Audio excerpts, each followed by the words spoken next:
কিরে তুই অন মসজিদের সামনে দাঁড়ায় রইলি? দাঁড়ায় রয়েছি।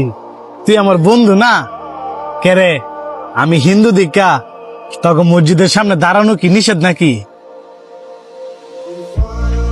না না, নিষেধ হইব কে লিগা? তুই যদি ফাঁক থাকস তাহলে তো মসজিদের ভিতরে যাইতে পারবি।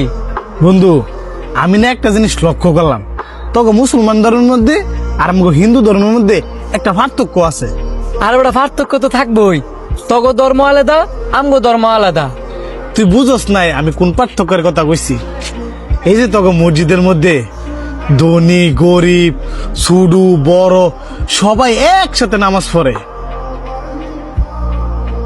আমরা সবাই একসাথে নামাজ পড়ি, তোরা হিন্দুরা তো সবাই একসাথে পূজা দেস।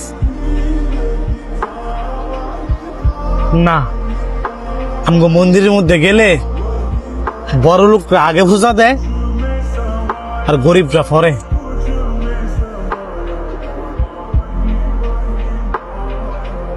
ওইসে লহে দিকে ঘুরতাম যাই, এক লগে চা খামুনে।